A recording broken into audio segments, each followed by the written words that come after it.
मैं पारदर्शिता बनाए रखते हुए और उपलब्ध सीमित फंड का इस्तेमाल करते हुए लोगों के लिए काम करूंगा। एडीसी के सीएम के तौर पर शपथ ग्रहण के तुरंत बाद रुनियल देबबर्मा ने यही वादा किया।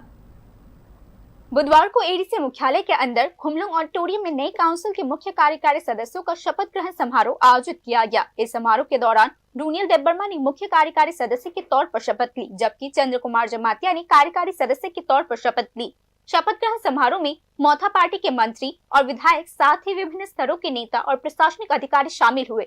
मुख्य कार्यकारी सदस्य के तौर पर शपथ लेने के बाद रुनियल देबबर्मा ने एडीसी क्षेत्र में रहने वाले लोगों के सर्वोत्तम हितों के लिए काम करने का वादा किया। उन्होंने कहा कि उनका मुख्य उद्देश्य नागरिकों के सामने आने वाली समस्याओं की पूरी श्रृंखला को सुलझाना है।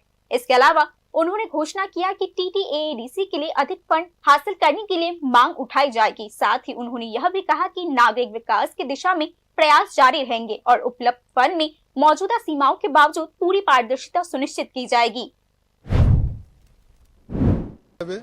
এই কাজটাকে ভালো মতে সিরিয়াসলি এবং ট্রান্সপারেন্সির মাধ্যমে আমি পালন করব এবং যতটুকু আমরা লিমিটেড ফান্ড পাচ্ছি এটার মাধ্যমে আমি কাজ করব এবং বাড়তি ফান্ডের জন্য মুখ্যমন্ত্রীর কাছে, গভর্নমেন্ট অফ ইন্ডিয়ার কাছে আমরা আবেদন রাখব।